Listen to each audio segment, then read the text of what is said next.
যত বড় হচ্ছি আর বয়স বাড়ছে, কেক কাটার ইচ্ছা একদমই চলে গিয়েছে। এবছর তো আমার কেক কাটতে একদমই ইচ্ছা করে নেই। ঢাকা শহরের প্রতিবেশীদের সাথে এত মিলমিশ দেখে আমি নাম দিয়েছি ছোট গ্রাম। হে গাইস, কি অবস্থা সবার? এই তো আলহামদুলিল্লাহ ভালো আছি। জুলাই ৪ তারিখে জন্মদিন গিয়েছে। যত বড় হচ্ছি আর বয়স বাড়ছে, কেক কাটার ইচ্ছা একদমই চলে গিয়েছে। এবছর তো আমার কেক কাটতে একদমই ইচ্ছা করে নেই। তাই আমি অনেককে বললাম পিজ্জা খাবো, কেক কাটবো না এবছর। তাই আমরা পিজ্জা খাওয়ার জন্য বের হয়েছিলাম। ডোমিনোসে যাওয়ার কথা ছিল, কিন্তু পিজ্জা বাগটা সামনে পড়ে যাওয়াতে পিজ্জা বার্গে গেলাম। আর ওখানে অর্ডার দেওয়ার পর এই অ্যালার্ম ঘড়িটা আমাদের হাতে ধরিয়ে দিল, কিন্তু এটা হুদাহুদি বাজা শুরু করলো। দেন ওদের ওয়েটাররা এসে এটা নিয়ে গেল আমাদের হাত থেকে, বললো এটা নষ্ট। তারপর অপেক্ষা করছিলাম, সেখানে একটা বড় টিভি স্ক্রিনে গান চলছিল আর সবাই খাচ্ছে আর দেখছে। আমি বললাম দেখো কত বড় একটা মিরর লাগিয়ে দিয়েছে, আর দেখো দেখো এখানে বিটিএস এর মেম্বাররা। অনেক বললো আরে দূর, এদেরকে অ্যাভয়েড করতে চাই বারবার, এদের পাশে আমরা আসি বসি সবসময়। হায় রে, বিটিএস পাগলি একটা এখানে থাকলে হতো। আচ্ছা যাই হোক, আমরা সবসময় 4 ফ্লেভার পিৎজাটা অর্ডার করি, এবার তার ব্যতিক্রম না, তাই একটু আসতে দেরি হচ্ছিল। অনেকে আমাকে বললো তুমি সবসময় 4 ফ্লেভার পিৎজাটাই কেন অর্ডার করো, তাই আসতে দেরি হয়।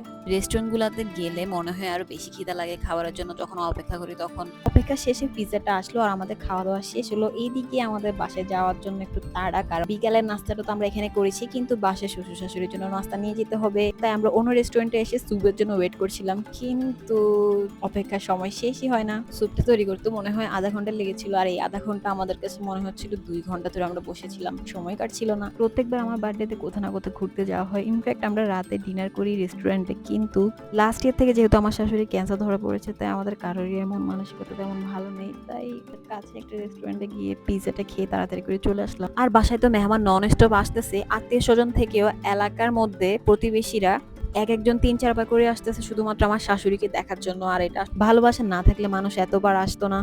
আমার শ্বশুর বাড়ির যে এলাকায়, এখানে আসলে আমার দাদা শ্বশুর আমল থেকে থাকে তো, তাই প্রত্যেকটা বাড়িওয়ালা একেবারে 30 বছরের থেকেও বেশি পরিচিত।